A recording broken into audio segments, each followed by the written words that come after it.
warahmatullahi wabarakatuh. Waalaikumsalam warahmatullahi wabarakatuh. Bapak Ibu, di sini saya bukan bermaksud untuk menggurui Bapak Ibu. Saya akan menyebarkan pemahaman dan pengalaman penerapan budaya positif yang saya dapatkan dari kegiatan pendidikan guru penggerak. Perkenalkan, nama saya Samsuri, guru penggerak angkatan 6 Kota Jambi. Dalam modul konsep budaya positif itu ada 7, Bapak Ibu. Yang pertama yaitu perubahan paradigma belajar. Kemudian yang kedua adalah disiplin positif. Ketiga adalah motivasi perilaku manusia. Yang keempat, kebutuhan dasar manusia. Yang kelima, posisi kontrol manusia. Yang keenam, keyakinan kelas. Serta yang terakhir adalah segi restitusi. Dari ketujuh materi yang ada modul budaya positif ini akan kita bahas bersama. Yang pertama kita masuk yaitu tentang perubahan paradigma belajar. Sebelum saya jelaskan Bapak Ibu, kira-kira apa yang ada dalam pikiran Bapak Ibu paradigma perubahan belajar saat ini dengan masa lalu?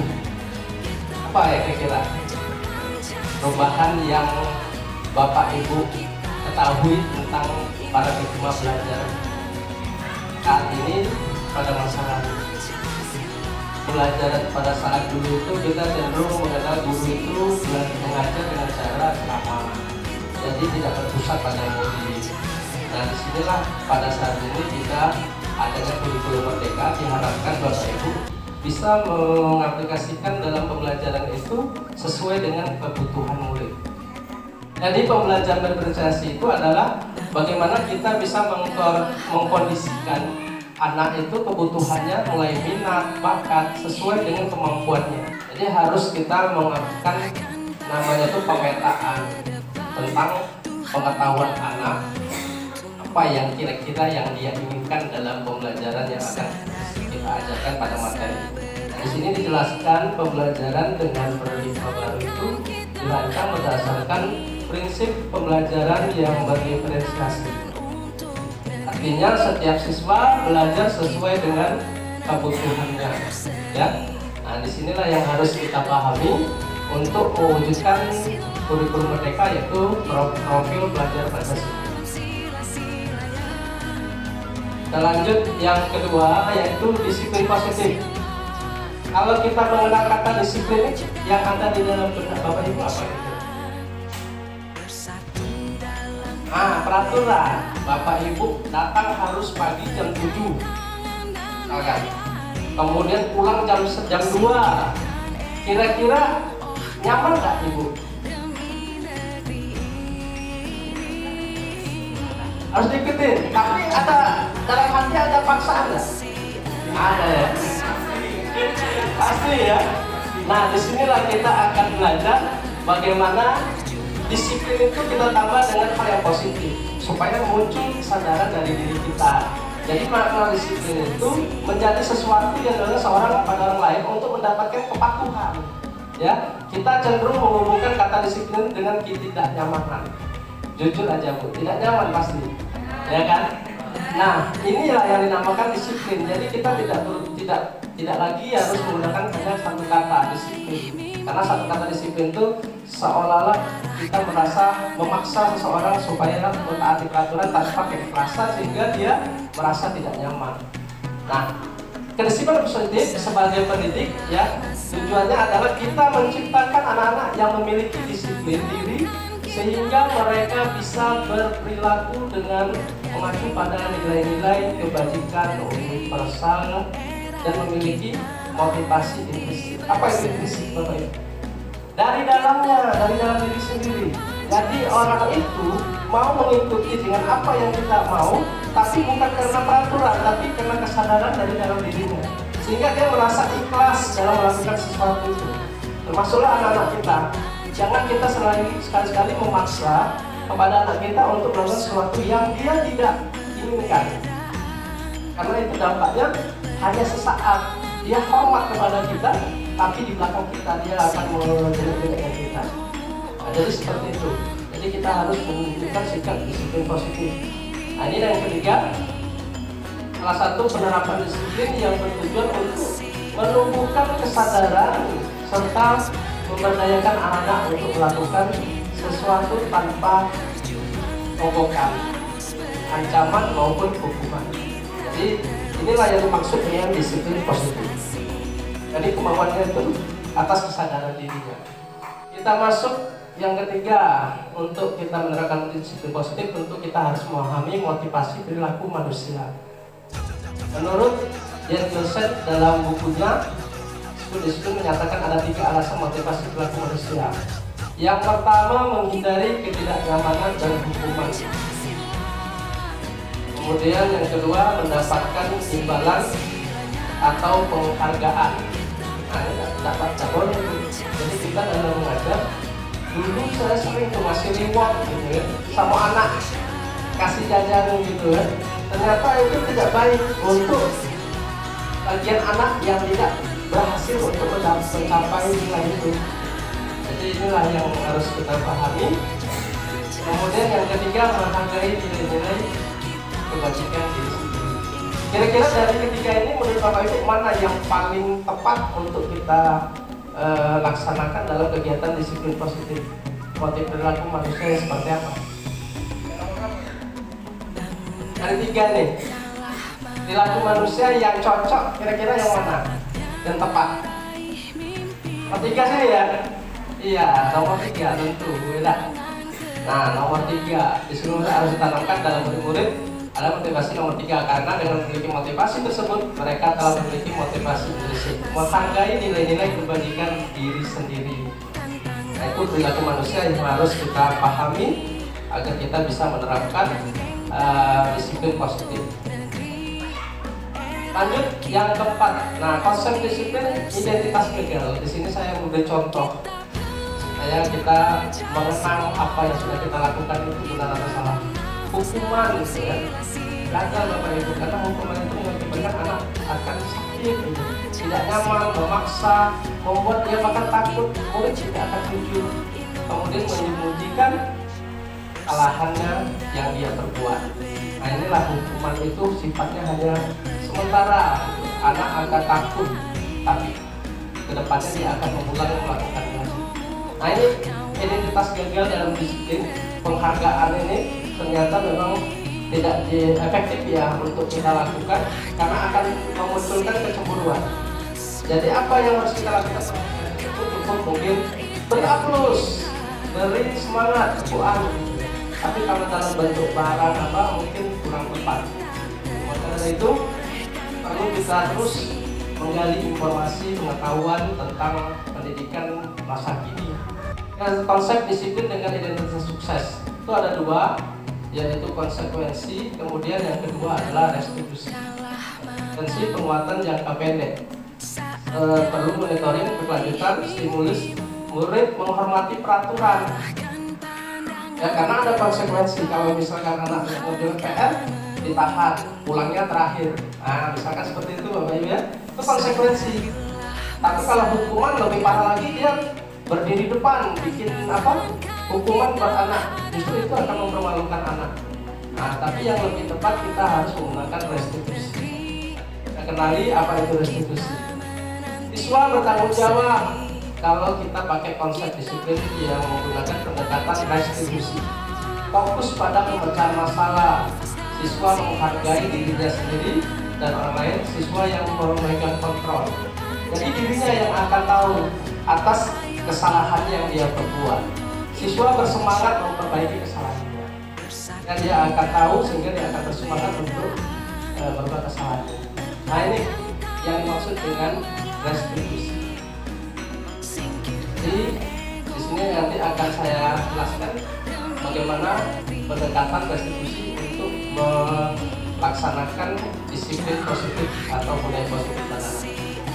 Restitusi adalah proses menciptakan kondisi bagi murid untuk memperbaiki kesalahan mereka, sehingga mereka bisa kembali pada kelompok mereka dengan karakter yang lebih kuat. Ini dikutip dari Yosef tahun 2004. Kemudian ciri-cirinya, ciri-ciri restitusi itu seperti apa? Nah, ini Jadi bukan menebus kesalahan, tapi belajar dari kesalahan. Kedua, memperbaiki hubungan. Yang ketiga, tawaran bukan paksaan. Yang keempat, yang penting Bapak Ibu, yaitu menuntun. Karena di dalam diri anak itu sudah terdapat minat dan bakatnya masing-masing, ya. Kemudian mencari kebutuhan dasar yang mendasari tindakan. Fokus pada solusi, mengembalikan murid yang berbuat salah ke kelompoknya dengan karakter yang lebih kuat. Nah, inilah konsep disiplin nantinya yang akan kita gunakan sebagai pendekatan menggunakan restitusi. Namun sebelumnya kita tentu sebagai guru harus memahami kebutuhan dasar anak tersebut. Jadi ada 5 kebutuhan dasar yang ada pada diri manusia. Kita lihat yang pertama, survival. Survival itu adalah kebutuhan fisik bertahan hidup. Kita selaku manusia tentu butuh apa Bapak Ibu? Makan, minum, butuh rumah enggak? Tadi sandang mapan lah ya. Yang kedua, longing itu kebutuhan kasih sayang dan rasa diterima. Kondisi seperti itu biasanya Bapak Ibu pernah melihat anak seperti apa tuh, kebutuhan kasih sayang? Ya, anak yang cari perhatian, dia ingin diterima dengan gurunya, ya. Kemudian pun kebutuhan kesenangan. Kira-kira seperti apa anak-anak yang kita pernah temui? Siswa selalu ingin bersenang-senang dalam belajar seperti misalnya temannya ketika belajar, ya. Nah, itu kebutuhan kesenangan. Jadi kita harus pahami dulu ini kesadaran anak supaya kita bisa menuntun anak tersebut memahami pelajaran yang kita maksud. Kemudian power, ini jelasnya ya, kekuasaan. Anak yang seperti ini biasanya sering mengambil temannya saat kerja kelompok. Dia merasa memiliki kekuasaan di dalam kelas itu, ya. Yang terakhir, freedom, kebutuhan kebebasan. Dasar manusia itu siswa yang tidak suka dengan dikekang, gitu. Jadi misalkan pelajaran matematika terus bagi-bagian, anak itu tidak suka gitu, tapi masih dipaksakan. Nah, ini yang harus Bapak Ibu pahami, bagaimana strategi Bapak Ibu untuk membuat anak tadi merasa tidak dikekang dengan pelajaran yang menurut dia tidak senang, gitu. Nah, inilah hadir budaya positif yang harus kita terapkan. Nah, ini perbedaan kasus siswa yang tidak membuat PR. Kira-kira nih, kalau hukuman itu seperti apa nih? Apa? Itu sering terjadi nggak di sini, enggak ya? Guru menghukum siswa, guru marah dan murid menjadi takut. Nah, itu tidak boleh lagi ya Bapak Ibu. Kemudian yang kedua, konsekuensi. Guru memberikan konsekuensi pada saat istirahat dan pulang. Itu seperti yang tadi saya jelaskan. Guru tegas dan siswa mentaati peraturan. Nah, yang konsekuensi kayak gini memang anak nurut, tapi jangkanya pendek karena bukan kesadaran. Yang lebih tepat adalah kalau ada kasus seperti ini, apa yang dilakukan guru? Guru menanyakan keyakinan kelas. Guru terbuka dan siswa menghormati dirinya dan orang lain. Jadi restitusi itu nantinya Bapak Ibu harus membuat kesepakatan bersama dengan anak muridnya di kelas. Dengan kesepakatan yang dibuat bersama, tentu dia akan tahu apa aturan yang ada yang sudah dibuat. Oke, kita lanjut. Posisi kontrol, restitusi, dan contoh. Ada 5 posisi kontrol nih. A. Penghukum, guru sebagai penghukum. Kemudian guru membuat rasa bersalah terhadap muridnya. Ketiga, teman. Keempat, pemantau. 5, manajer. Dari kelima ini posisi kontrol Bapak Ibu di nomor berapa nih? Ini sebagai penghukum ya. Sekarang coba Bapak Ibu jodohkan nih kalimat, contoh kalimat yang sudah saya buat. Kira-kira nomor 1 itu kalimat yang mana yang tepat? Seorang guru sering diomongkan. Nomor 2 ini ya. Patuhi aturan sekolah, berdiri di depan kelas. Ini cocok dengan ini tak? Kita tengok. Oh, cocok. Membuat rasa bersalah, kalimat yang mana? Paling atas ini. Oh iya, berapa kali Bapak bilang kamu harus mengusulkan Bapak ini? Kira-kira hati anak tadi gimana? Merasa bersalah ya, merasa bersalah ya. Temannya apa? Bahwa ayo lain kali mau harus mengerjakan PR-nya, tidak apa-apa, sekarang kamu buat kesalahan, tapi lain kali harus dikerjakan. Sebagai pemantau, kamu sudah melanggar aturan, apa konsekuensinya? Nah, ini sebagai manajer, guru, apakah kamu tahu kesalahanmu? Kira-kira apa yang akan kamu lakukan untuk memperbaiki kesalahanmu? Jadi ada 5 kontrol ini yang harus kita pahami. Semoga kita tidak menjadi penghukum seperti yang nomor 1. Nah, masuk yang nomor 6, yaitu tentang keyakinan kelas. Bapak Ibu di sini sudah pernah buat nggak keyakinan kelas? Belum ya? Kemudian setelah ini Bapak Ibu silakan. Tujuan daripada pembuat keyakinan kelas adalah mewujudkan perilaku warga sekolah yang memiliki budaya positif.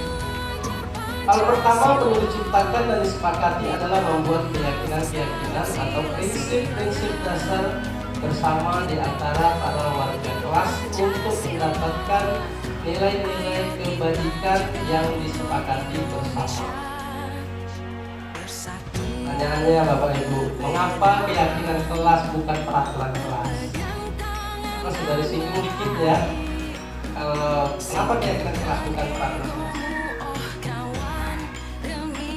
Kalau keyakinan kelas tadi kan kita menumbuhkan kesadaran atas dirinya dan pendapat atas dirinya ya.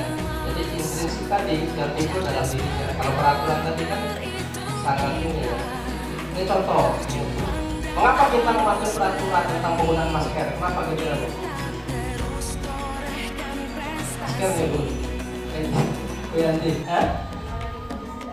oh, berarti untuk menjaga kesehatan, ya kan? Harusnya kesadaran muncul pakai masker itu Bu ya, karena untuk menjaga kesehatan. Mengapa kita mematuhi peraturan penggunaan helm? Tentu ada tujuannya. Itu apa? Ya, menghindari.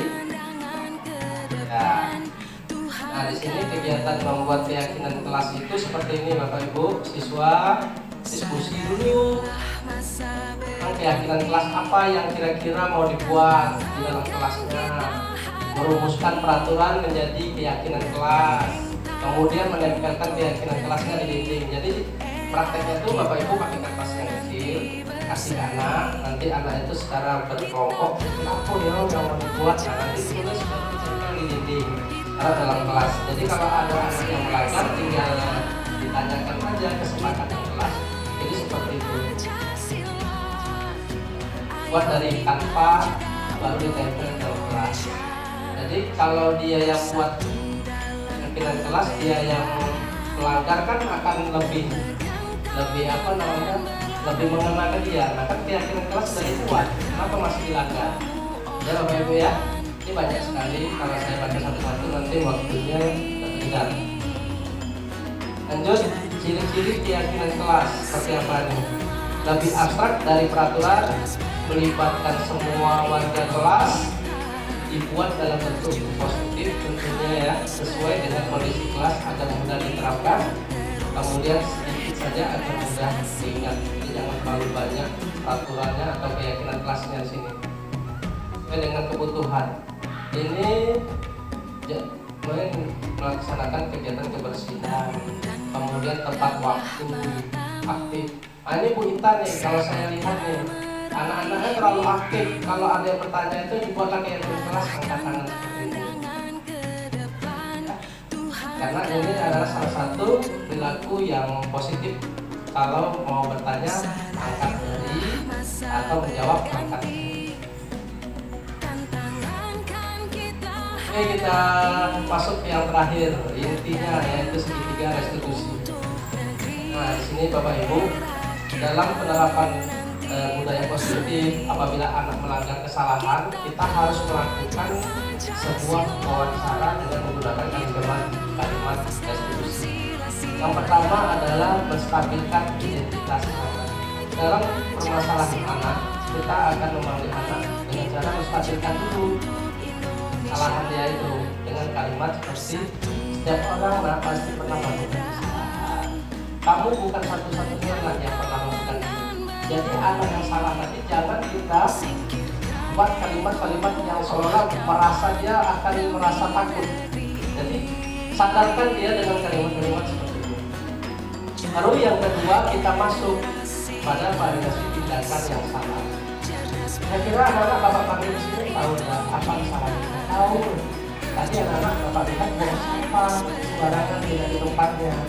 Nah, kamu tentu punya alasan. Kenapa kok kita berdua kamu buang sampah? Tadi buru-buru, paling gitu anaknya. Buru-buru Pak, karena ajak kawan jadi sampahnya dibuang masih gitu. Lalu yang ketiga, kita tanyakan keyakinan kelas yang sudah kita buat tadi. Kelasnya apa? Nah, ini tanya, jaga kebersihan, buang sampah pada tempatnya. Jadi urutannya seperti ini, sehingga anak itu merasa bersalah. Jadi kita itu dalam menyelesaikan masalah anak itu, biar anak itu yang menemukan solusi dari kesalahan dia. Jadi bukan kita gitu. Dengan begitu kedepannya dia langsung selalu ingat dalam benak dia, oh pernah disampaikan sama bapak ibu guru seperti itu. Jadi intinya adalah penerapannya itu apabila kita ketemu anak yang melakukan sebuah kesalahan, maka kita harus menggunakan segitiga restitusi tadi, yaitu kita bagaimana cara kita untuk menyampaikan hal-hal yang menurut anak tadi tidak merasa dia takut kepada kita untuk menyampaikan kesalahan tadi. Cara kita menstabilkan identitas tadi ya, kemudian validasi tindakan yang salah supaya dia menyadari, kemudian setelah dia menyadari kesalahannya baru kita ingatkan tentang keyakinan kelas kita, atau istilahnya itu kalau sekolah peraturan. Jadi ke depan tidak ada lagi kita pakai peraturan kepada anak, tapi pakailah keyakinan kelas supaya dalam hati dia itu selalu tumbuh kesadaran. Jadi atas perbuatan dia, salahnya atas kesadaran dirinya akan mau berubah, bukan karena takut sama diri. Jadi seperti itu Bapak Ibu, dapat saya sampaikan tentang diskriminasi budaya positif pada hari ini.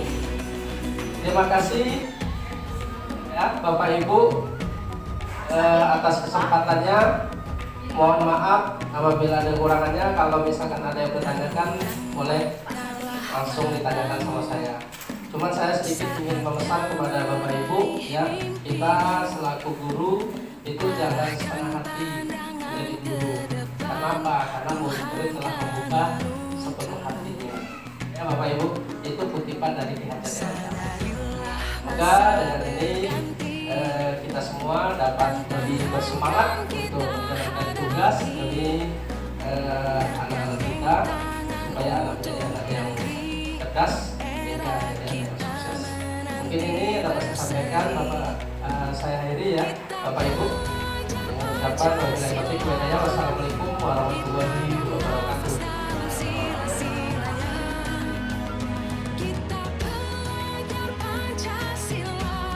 Assalamualaikum warahmatullahi wabarakatuh. Perkenalkan, nama saya Marta Dinata, guru SD 16 Kota Jambi. Baru saja kami sudah menerima berkenaan dengan penerapan budaya positif di sekolah. Dan alhamdulillah materi tersebut sangat bermanfaat sekali bagi kami, khususnya guru-guru SD. Kenapa? Karena kami baru mengetahui bahwa dalam penerapan disiplin yang positif tidak dengan menggunakan kekerasan, tetapi dengan menggunakan cara-cara yang kami terima, yaitu berkenaan dengan segitiga restitusi. Apa itu segitiga restitusi? Yaitu sebuah rumusan tindakan apa yang dilakukan dalam menerapkan yaitu disiplin positif. Yang pertama yaitu menstabilkan identitas, yang kedua memvalidasi keadaan yang salah, kemudian yang ketiga adalah menguatkan kembali keyakinan positif yang sudah dibuat kesepakatan bersama baik di sekolah maupun di dalam kelas. Kami terima kasih kepada Pak Samsuri yang sudah memberikan pemahaman penerapan budaya bersih di sekolah. Assalamualaikum warahmatullahi wabarakatuh.